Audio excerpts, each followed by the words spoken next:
Rubén Moreira es el coordinador de los diputados del PRI, que ahora le toca batallar con una mayoría calificada y racional cuando fue gobernador del periodo de 2011 a 2017. Robó cámara porque pudo reducir la cantidad de homicidios que se reportaban en Coahuila y me da muchísimo gusto saludarlo. ¿Cómo está? Muy bien, muchas gracias por estar acá en la oficina. Qué gusto verlo. Gracias. De visita. Aquí es tu casa. Eso, y además se nos hizo la agenda.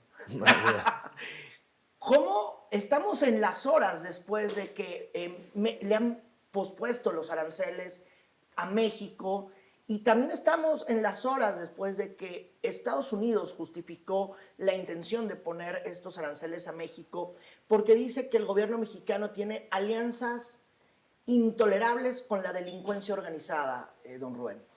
Bueno, hay un alivio porque los aranceles no entraron en vigor, lo cual hubiera sido desastroso para la economía del país. Y hay que preocuparnos por lo de nosotros, porque luego hay gente que dice, bueno, también iba a afectar a la americana. Bueno, sí, pero la de nosotros es esta, ¿no? Pero también estamos en ese momento que se patea el bote un mes y que se tienen que hacer cosas. Creo que es importante que el gobierno nos diga qué pactó exactamente. Hablaron 45 minutos. Estos vuelos que ayer o antier se realizaron en el país por parte del gobierno americano, ¿están pactados? Pues que se nos diga, que se lleve al Senado una autorización de este tipo, ellos tienen los votos.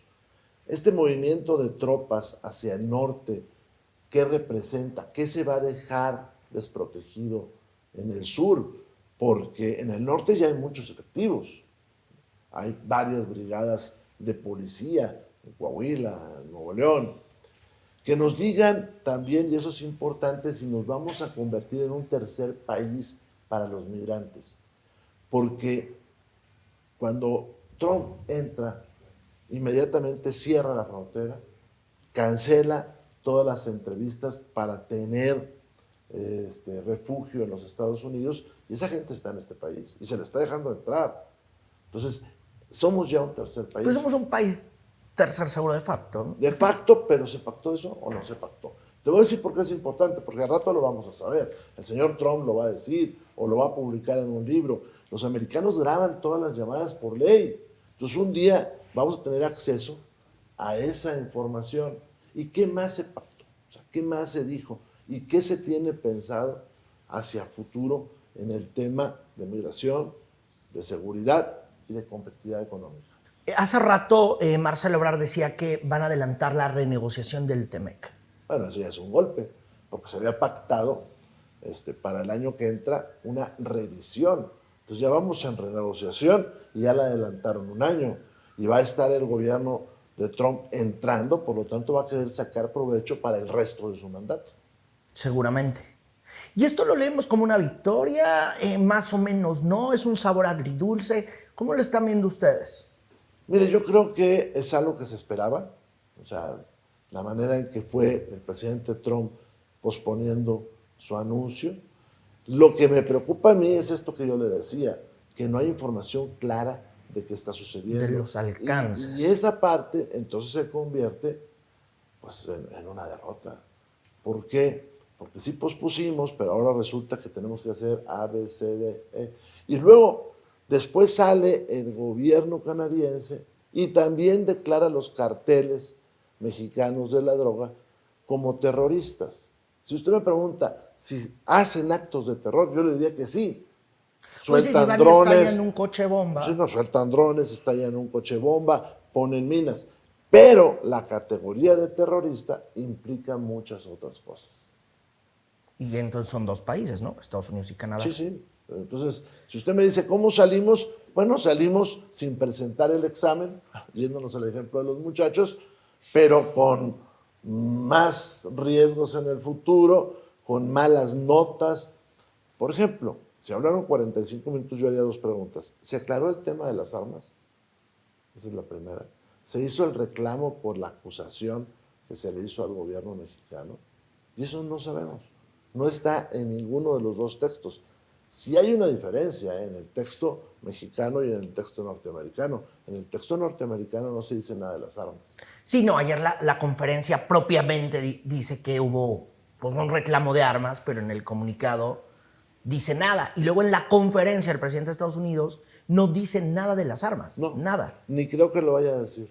No lo menciona, nada más habla de van a mandar 10,000 soldados a la frontera sur y... Hay que recordar cómo llega también el presidente Trump a su gobierno, con apoyos de grupos situados en la ideología de derecha, por ejemplo, Provida, y también de grupos ligados a la Asociación Nacional del Rifle en Estados Unidos. Entonces es muy difícil que él hable contra sus electores. Es muy, muy difícil que él hable y que diga que va a cesar la venta de armas en Estados Unidos, porque mientras no cese la venta de armas, siempre va a haber porosidad para acá. Siempre. Por más que le cuiden, siempre va a haber porosidad hacia este lado. Y Trump pues tiene su lealtad con ellos, ¿no? Bueno, son sus electores. O no va a quedar mal Son con sus ellos. electores. Y además a él no le gusta quedar mal, ¿no? Y la posibilidad de tener armas en Estados Unidos está en su constitución. O sea, no es nada oculto. Claro. Ahora, el tema de nombrar a los cárteles como terroristas, lo que dice Estados Unidos, lo que dice Canadá, ¿es la presión a la falta de trabajo del gobierno federal en esta materia? Bueno, hay que hacer ¿O una a la herencia de López Obrador? Sí, hay que hacer una división. Cuando tú ves el nuevo gobierno, no obstante que en la narrativa dicen que hay que actuar sobre las causas de la violencia, que, en fin, la narrativa, sí están haciendo otras cosas distintas. Yo te voy a señalar tres.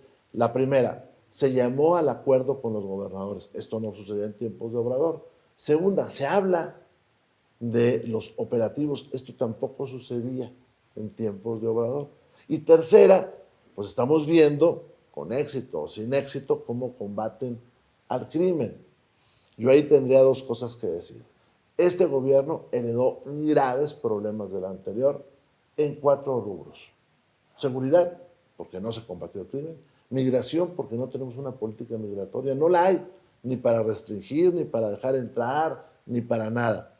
Tercera, le bajamos a la competitividad del país destruyendo el Estado de Derecho, destruyendo la Corte, destruyendo los órganos autónomos. Entonces somos débiles. Y cuarta, nos aislamos del mundo. Rompimos la relación con Europa que teníamos a través de España por una narrativa, hombre, trasnochada. Segundo, rompimos con una buena parte de América Latina. Tercero, no le hicimos caso a los organismos multilaterales que nos advertían de muchas cosas, sobre todo el Alto Comisionado para los Derechos Humanos de la ONU. Pues ahora estamos solos frente a nuestros vecinos y nuestros vecinos pues tomaron la determinación de designar como terroristas a los carteles de la droga. ¿Esto qué implica? Pues que ellos pueden aplicar leyes antiterrorismo. Eso es lo que implica. Ahora, ¿qué le falta hacer al gobierno federal o cómo le hizo usted, porque fue gobernador, para reducir la inseguridad? La vez pasada usted decía es que tienen que empezar en lo local para poder combatir al narcotráfico o a las bandas de la delincuencia organizada y tiene que haber una coordinación. Entonces, yo le pregunto a usted, ¿cuál fue lo que aplicó cuando fue gobernador para por lo menos reducir el número de homicidios? Bueno, lo primero es que hay que asumir que hay un problema. Y que, o sea, es así como el borracho, ¿no? Sí. Primero reconoce que sí te late. Pues sí, la verdad, sí hay un problema, el problema es grave, tienes que ponerlo sobre la mesa, tienes que ser muy transparente en lo que está sucediendo. Este gobierno, de las cosas que te iba a decir, este gobierno no es tan transparente en el número de homicidios, se están ocultando los homicidios.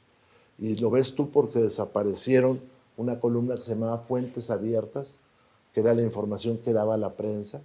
Lo ves tú cuando aprecias que hay fosas clandestinas que aparecen con cuerpos en estado de descomposición y la muerte no se reporta. Sucedió hace unos días en Sonora, sucedió hace unos días en Sinaloa, pasa muy seguido. O sea, los desaparecidos...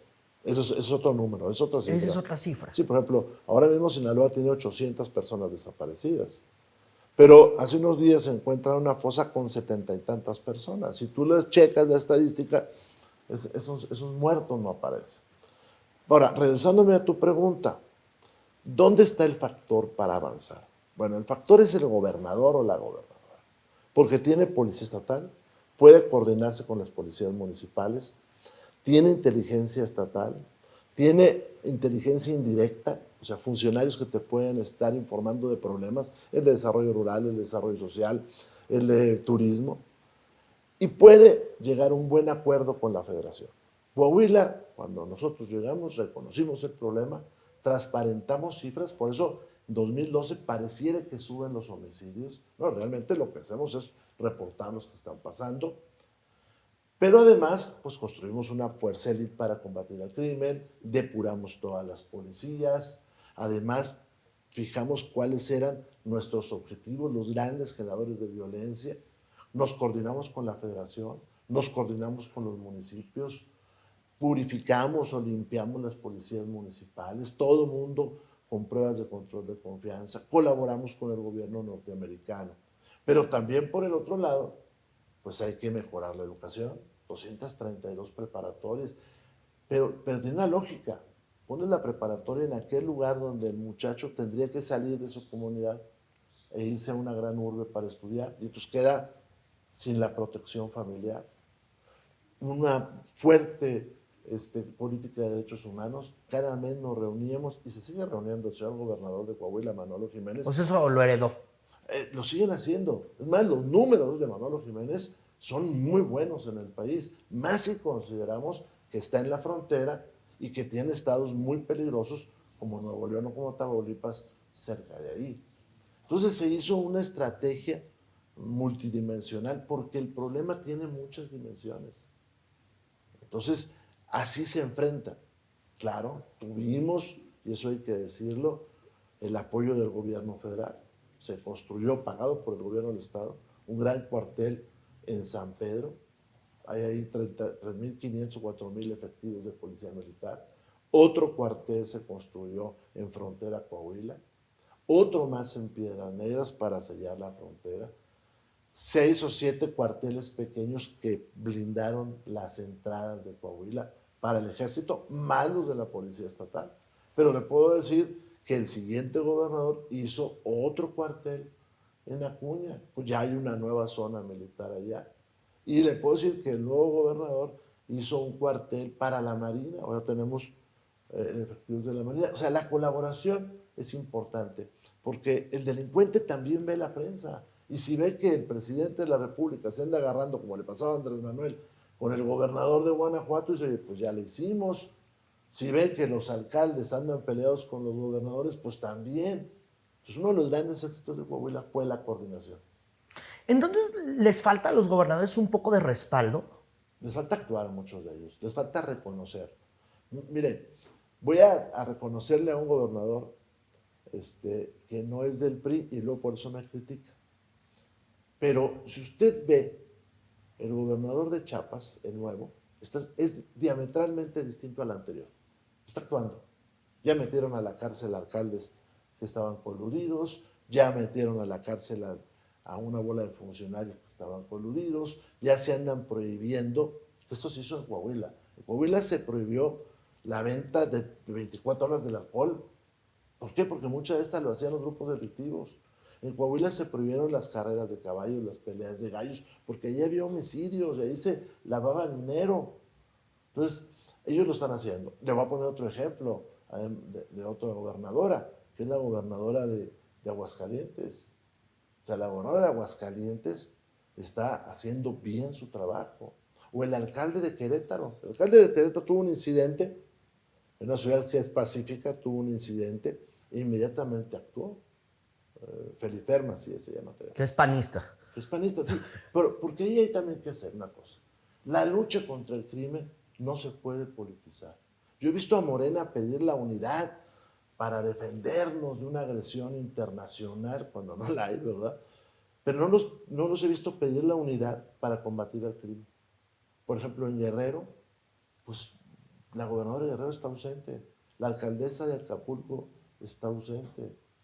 No hablan de esos temas y ahí pues cada quien hace lo que quiere. Y ahí pues qué garantía tiene un alcalde de hacer algo, ¿no? Si lo van a matar. Yo descubrí que los alcaldes de las grandes ciudades pueden enfrentar al crimen, pues digamos con relativo éxito, ¿no? Una ciudad como Nuevo León, como Monterrey, perdón. ¿Pero por qué? Porque tienen el dinero. Porque tienen dinero, porque tienen más fuerza policíaca, porque tienen tal vez más experiencia. Un ejemplo de esto es Monterrey, con Adrián de la Garza. Un ejemplo también puede ser de grandes ciudades que pueden enfrentar el crimen, pues Guadalajara, Torreón o Saltillo. Yo tuve la fortuna de que coincidí con 2 alcaldes que estaban comprometidos con la seguridad, con 3 en las grandes ciudades, 4 contando Piedras Negras. Con Eduardo Olmos en Torreón, que depuró toda su policía. Imagínense, tenía 800 policías y se quedó con 1. Y empezó otra vez a contratar. Les puso prueba de control de pues no confianza. servía. Con Jericó Abramo Mazo, que también depuró su policía, que combatió al crimen, que arriesgó su vida. Con Melchor Sánchez, Jericó es en Saltillo, que ahorita es una de las ciudades más seguras del país, Saltillo.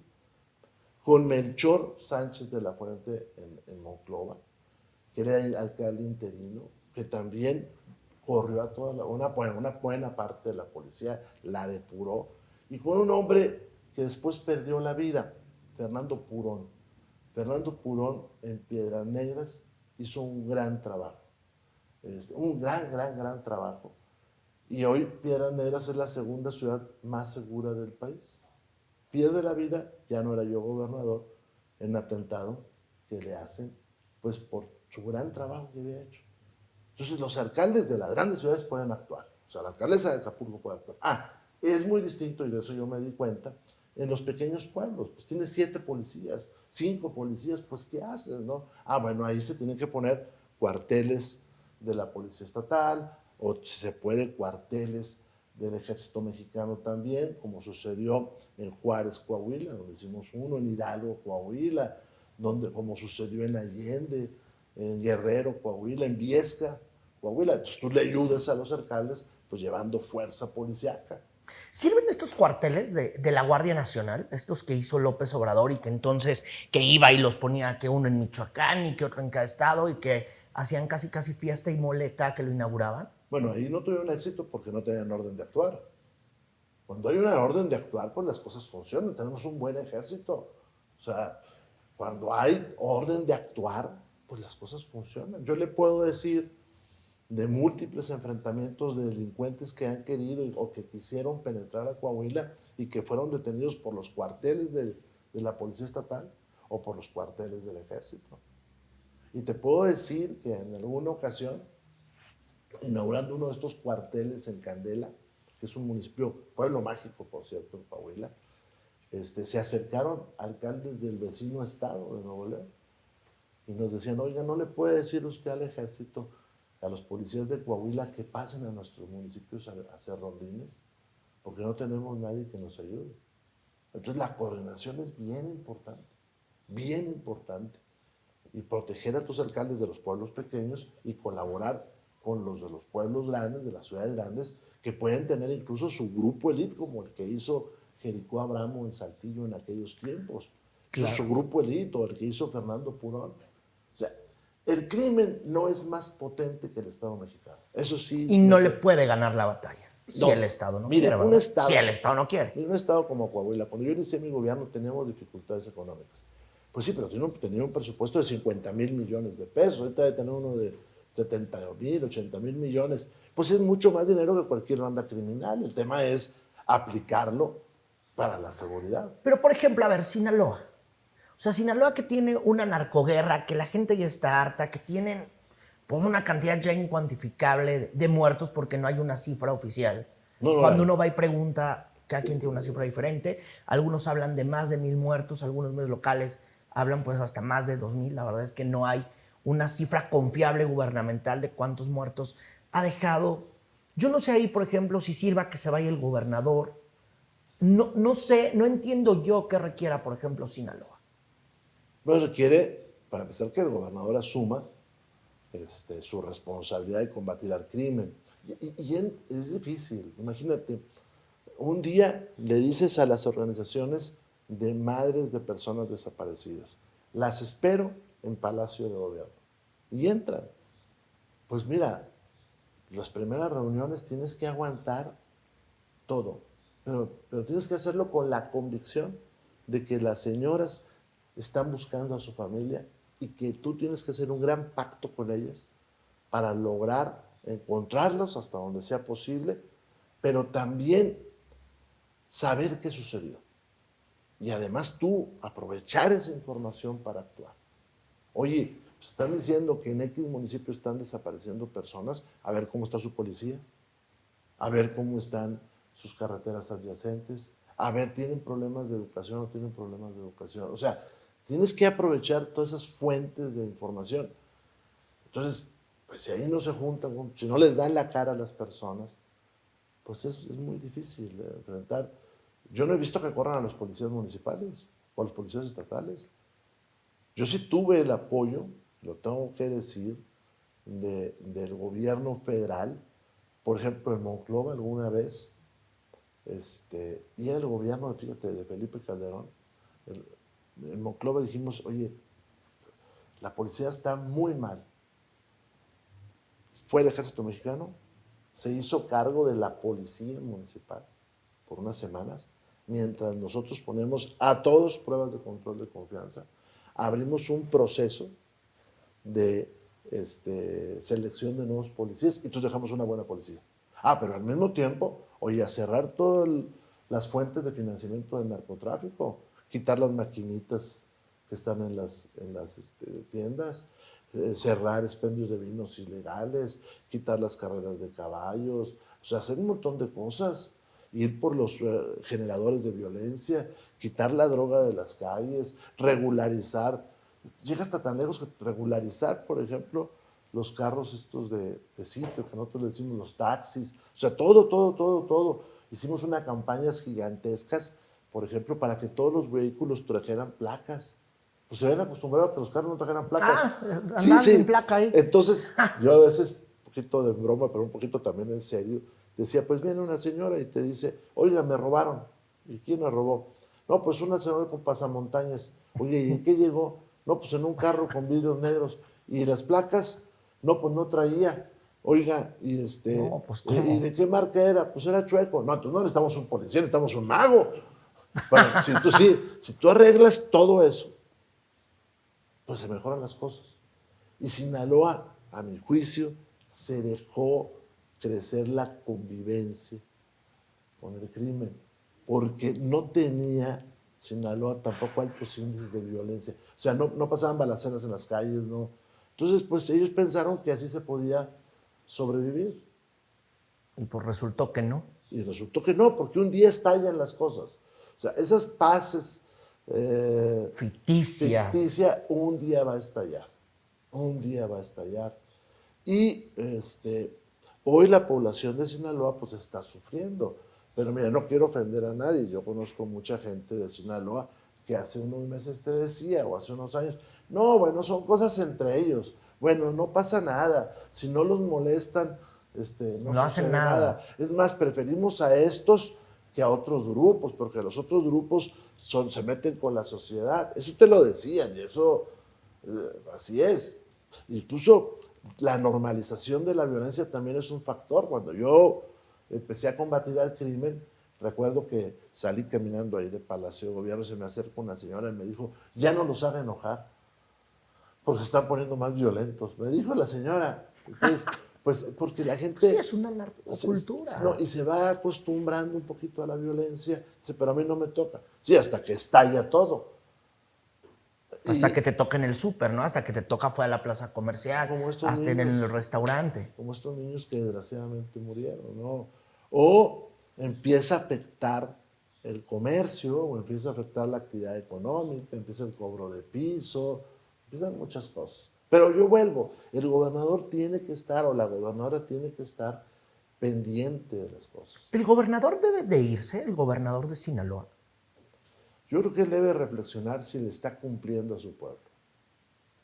O sea, uno también como gobernador, llega un momento que uno tiene que decir, bueno, yo doy el ancho o no doy el ancho. O sea, yo no sé si un gobernador, digo, usted ya fue gobernador, pues se hace un coco wash y ven recién todas las noticias y dices, oye, pues yo no puedo y me voy, o pues neta no sirvo para esto. Yo no sé si neta un gobernador en su vida, o no sé si está como todo el día, pues están acompañados y tienen mucha gente, no hacen pues ese coco wash, no hacen ese pensamiento, esa reflexión. O sea, digo, yo no sé qué dirá el gobernador de Sinaloa, pues cuando ve que tiene incendios todo el día, cuando hay una presión social, cuando la gente pues ya se hartó de él y no es un asunto que digan es que es el partido opositor. Pues no, es el ciudadano harto. A ver, te voy a comentar una cosa personal que nunca había platicado. Durante el 2012 la lucha contra el narcotráfico, contra el crimen fue muy severa en mi estado y tuvo repercusiones de todos tipos. Y un día tuvo una repercusión terrible para mí y eso pasó como un jueves. El domingo, que yo estaba solo ahí en tu casa, sí reflexioné si estaba haciendo yo bien las cosas. ¿Estaré haciendo yo bien las cosas? Porque la represalia del crimen fue brutal hacia mi familia. ¿Estaré haciendo bien las cosas? Y había gente que te decía, no, pues mejor así, deje. Esta señora, por ejemplo. Pero llegó un grupo de empresarios el lunes. Me invitaron a platicar y me dijeron, sí estamos haciendo bien las cosas y nosotros te vamos a apoyar. Nosotros vamos a apoyarte. Uno de ellos pagó la mitad de uno de estos cuarteles que construimos. Otros se aliaron en Torreón para construir cuartel, para ayudarme a seleccionar policías y para respaldar mis políticas públicas. Porque tú le dices a una sociedad, ¿sabes? Se va a acabar la venta de alcohol toda la noche. Y pues hay gente que se molesta, hombre, los chavos. Pero ya cuando salen los empresarios, te dicen, está bien el gobernador. Y déjame te digo, estos empresarios, que por cierto hace unos días falleció uno allá en Torreón, estos empresarios guardaban mucha discreción pues, por el peligro que tenían, pero además te cuento, estos empresarios son de los más importantes de México, porque en Coahuila es un gran estado, ahí está el asiento de las grandes compañías de este país, y se sentaban conmigo, y fueron y me buscaron y dijeron, sí, sí estamos haciendo bien las cosas. Y tengo que reconocer dos cosas. En ese incidente terrible que me pasó, el primero que me habló fue el presidente Felipe Calderón y dijo, vamos a estar contigo. El segundo, el presidente electo, Enrique Peña Nieto. Y el tercero, y no me llevaba bien con él, el obispo de Saltillo.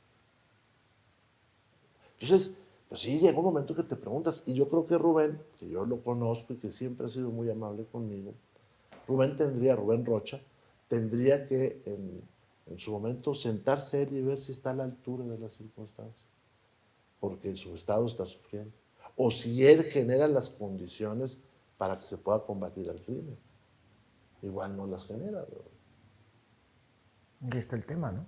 Sí, o sea, no hay concordia, traes dificultades con unos, con otros, porque yo también tengo que reconocer que el 1 de enero del 2012 fui al Congreso, tenía un mes yo en el gobierno, había quedado en medio de una balacera yo 15 días antes, bueno, 5 días antes, el día 25 de diciembre del 24, quedé en medio de una balacera, y fui y le dije al Congreso, tenemos que combatir el crimen, y los diputados me apoyaron, y los alcaldes también, y algunos se acercaron y dijeron, tengo miedo. Bueno, me vamos a poner unos policías acá, te voy a mandar a este policía estatal. Otros te dijeron, pues como estos que te señalo, yo estoy puesto. Oye, me refiero a Jericó Abramo, a Eduardo Olmos, a Melchor Sánchez y a Fernando Puro. Estamos puestos. ¿Y cómo se repone un gobernador cuando atacan a su familia o a los más cercanos? Pues es muy difícil, es muy difícil. Si en Porque algún además, momento dijo, yo ya me voy de aquí. no Nunca dije. lo pensó. No lo dije. Sí dudé si estaba haciendo bien las cosas. Y amigos míos entrañables que me acompañaron en esos momentos, es difícil, o sea, es muy difícil, pero también al final del día comprendes lo que está viviendo la sociedad. Y sabes, y lo voy a decir con todo respeto, sabes que en muchos de los delincuentes hay un grado de locura infinito.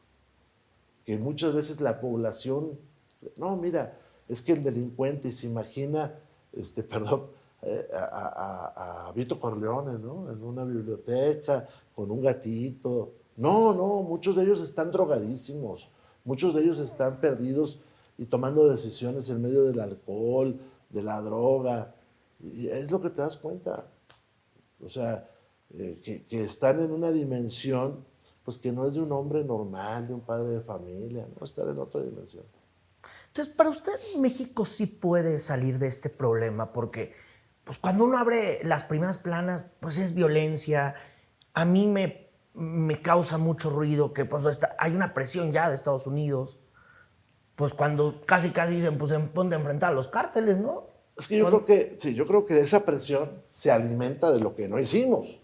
O sea, se alimenta de que no tenemos política migratoria, se alimenta de que no tuvimos política de seguridad, se alimenta de que no hicimos nuestra chamba. Desgraciadamente le cae a la señora Sheinbaum cuando tiene un mes o dos de Sí, tiene presidenta. poquitito. Entonces le cae encima todo eso.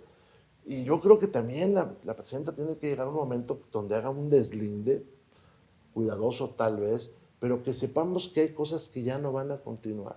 No solamente en el tema de seguridad, mire, hasta en el tema económico. ¿Vamos a seguir manteniendo Mexicana? ¿O vamos a seguir con esa fantasía que se llama Dos Bocas que no ha producido nada? Entonces, nos están cargando la manita, pues por lo que no se hizo. Ese es el problema. Ahí está el medio Y estamos entonces en las manos del más fuerte, ¿no? Es decir, sí. que tenemos de vecino no al más fuerte del barrio, tenemos de vecino al más fuerte del mundo. Claro. Ese es el problema.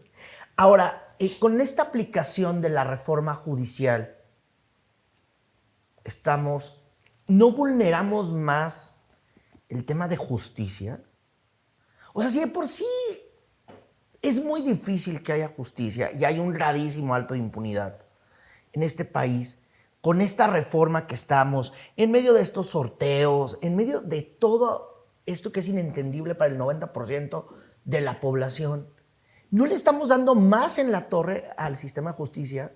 Pues sí, porque lo han dicho los americanos. En este proceso para seleccionar a los jueces, pues seguramente vamos a tener la interferencia del crimen organizado, por un lado. Entonces, ese es un problema. El otro es que estamos debilitándonos, nuestro Estado de Derecho. Entonces, pues eso sí nos ocasiona problemas que tienen efectos hasta internacionales. Ahora, como oposición me queda claro que es difícil hacer mucho en las cámaras porque ustedes no tienen una mayoría calificada, aunque se unan todos los partidos de oposición, pues, o sea, todas las bancadas. ¿Qué queda ahí? Hacer pedagogía, decirle a la gente que eso está mal. Oponernos porque no podemos convalidar lo que ellos están haciendo porque sería ser cómplices. Y esperar a que la mayoría reflexione.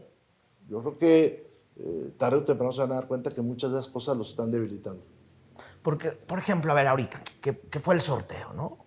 Pues es puro militante de la 4T, y más allá de si sea militante o no, pues hay mucha gente, o sea, está la consejera jurídica de Presidencia de México de candidata, bueno, la que estuvo con López Obrador, está la hija de Olga Sánchez Cordero, que tal vez, bueno, pudiera tener ya algunas credenciales, pero yo no sé qué tiene que hacer la consejera jurídica de la Presidencia de México de candidata a la Corte. A ver, y varios más, o sea, si vamos bola por bola ahí. La reforma, y eso hay que decirlo, no es para mejorar la justicia. Eso hay que decirlo. Porque no va a haber más jueces, ni mejores jueces, ni más ministerios públicos, ni más peritos, ni mejores leyes. O sea, no es para eso. Segunda, no es lo que se les prometió. Se dice, ustedes van a elegir a los juzgadores. Eso no va a suceder. Cuento. O sea, segundo o tercero, no hay un experimento en el mundo. Entonces estamos yéndonos echando un salto al vacío. Cuarta, ¿por qué no van a elegir a los jueces? Primero, porque hay gente intermedia que te dice quiénes van a ser los candidatos. Esa es la primera. La segunda, pongo el ejemplo de la Ciudad de México. Aquí hay 64 jueces federales y 104 magistrados. Si usted vive en Coyoacán y yo vivo en Azcapotzalco, esos jueces tienen jurisdicción en toda la Ciudad de México, por lo tanto usted tendría derecho a votar por todos y yo también. Pues no, van a fraccionar la ciudad en 11 regiones y usted va a votar por la 11ª parte y yo por la 11ª parte. Sin embargo, los que usted elija o los que yo elija van a servir para todos. Entonces le están mintiendo a la gente. Y lo dijeron varios consejeros. No obstante así, pues se votó. Y otro cuento. ¿Mande? Otro cuento, ¿no? Es otro Porque cuento. al final... Pero además no hay transparencia. Además no va a haber difusión de quiénes son los candidatos. ¿Qué va a hacer Morena? Pues le va a decir a su público, mira, aquí está esta listita con números. Entonces tú votas En la boleta verde por el 1, en la boleta amarilla por el 4, como si fuera una quiniela, vaya. Es lo que van a hacer. Eso es lo que va a suceder. Porque si usted lee todas las boletas, tardas horas en terminar. Incluso por eso quitaron boletas. Claro. Finalmente, ya para dejarlo ir, porque nos hemos alargado un montón, ¿viene reforma electoral a San Lázaro? ¿Va a presentar Morena algo de esto? En teoría sí. En teoría en estos días la presidenta manda una reforma electoral que se ha centrado en dos cosas. Lo que ella le dice nepotismo, que en términos jurídicos no es nepotismo. En términos jurídicos el nepotismo es que una persona contrate como subalterno a un familiar de determinado grado. En términos electorales no, porque te sometes al escrutinio de las personas. Ella quiere que no haya alcaldes que se sucedan con una alcaldesa, en fin, de su misma familia, vaya. Pero eso no es nepotismo, eso es otra cosa y eso puede ser una concentración del poder. Sin embargo, Morena concentra el poder de muchas maneras, ¿no? Claro. La presidenta de Morena es hermana de la fiscal de Ciudad de México. El señor Batres es del ISSSTE, es hermano de la ministra, y en fin, eso es concentrar el poder. Y la otra reforma que mandan es de la no reelección. Yo creo que, bueno, primero no le dicen a la presidenta que la no reelección del presidente Madero, o sea, la frase era para el presidente de la República, porque hasta 1933 continuó la reelección de alcaldes y de diputados, continuó hasta 1933 la elección, o sea, no le están diciendo eso. Segundo, pues que yo he visto mucha gente que va a reelección y pierde, ¿no? O sea, la gente se enoja y ya no vota por él. Bueno, ya va ahí, ¿no? Entonces, pero eso es lo que va a mandar. Luego, parece ser que después va a mandar una para evitar los plurinominales. Creo que no le han dicho que en el sistema de nosotros el plurinominal trata de compensar los porcentajes de votación. Si aplicamos la fórmula que traía el presidente López Obrador cuando dijo quitar los plurinominales, el 84% de los diputados los tendría Morena con esa fórmula y el 96% de los senadores. No obstante, que su votación es de apenas el 54%. Ese es el riesgo que hay. Claro, y además hay un pleito ahí, ¿no? En el PT y el Verde. Porque pareciera que algunos de los mensajes no son para la oposición, sino son para el PT y el Verde. Yo tengo mi teoría. Morena no quiere ser un partido hegemónico. No, Morena quiere ser un partido único, que es distinto. Sí, porque en un partido hegemónico claro, deja cierto juego para que haya otro tipo de expresiones. De hecho, el PRI hasta las alentaba. Porque como yo les he dicho varias veces aquí en los debates que hemos tenido, el plurinominal es el que no va a ganar, pero tiene gente que votó por él. Ese es el plurinominal. Su partido votaron por él, pero no iban a ganar. ¿Dónde quieres a la oposición? ¿En el Congreso, o en la guerrilla, o en la calle, o en la clandestinidad? Por eso, entre otros, Reyes Heroles dijo, pues ¿sabes qué? Mejor en el Congreso.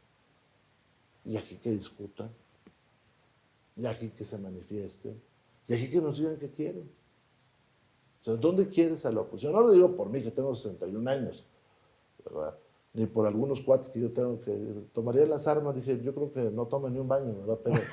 Pero sí, ahora, no, lo digo por los jóvenes que quieren que cambie su país, que cambie su sociedad, por los jóvenes que están inconformes por una realidad. ¿Dónde los queremos? ¿En las cámaras o en la clandestinidad? Porque para que estén en las cámaras, ellos no van a ganar elección, pero van a tener votos y entran como plurinominales. Claro, y ahora le quieren quitar que 100 y que entonces que el sistema tiene que ser como el Senado y es pues la iniciativa que está. Es para hacer un solo partido, hombre. ¿Cómo se eligen en Alemania? Son 500, a veces son 502, 503, 250 son de territorio, los otros 250 compensan el porcentaje. Si el partido ganador, por alguna razón, ganó el 80% de los de mayoría, pero tiene el 60% de los votos, pues con los plurinominales le das el 60%. Claro. O sea, le bajas, le compensas al otro.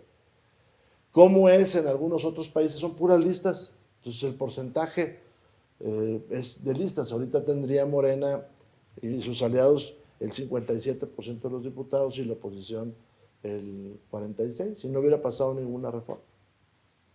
No, ellos lo que quieren es quedarse solos. Nada más que esto al principio suena muy padre, pero al paso del tiempo, ¿qué pasa con los jóvenes, con las mujeres, con los hombres, que empiezan a ver que en su pueblo hay una injusticia y que dicen, yo quiero ser diputado para ir a decir que aquí en mi pueblo están mal, pero no les da, porque su pueblo es chiquito. Ah, bueno, pues déjame tomo las armas. Digo, está muy simplificado, pero eso fue lo que pasó en Guerrero o en Chiapas o en muchos lugares. Hasta que el PRI dijo, ¿sabes qué? Mejor que estén aquí. Estoy simplificando, ¿no? Pero mejor que estén aquí. Y aquí que debatan y discutan. Y un día llegaron al poder, muchos de ellos, por Moreno. Claro. Y luego se enojaron, ¿no? Pues sí. Y luego ya les gustó concentrarse el poder, ¿no? Pasó aquella de que llegué por la vía democrática y ahora la quiero eliminar, ¿verdad? Pues bueno, O sea, no tienen ganas, ¿no? sí. Le aprecio mucho, qué gusto verlo. No, al contrario. Es Rubén Moreira, el coordinador de los diputados del PRI. Yo soy Irving Pineda, en verdad. Qué gusto andar por acá.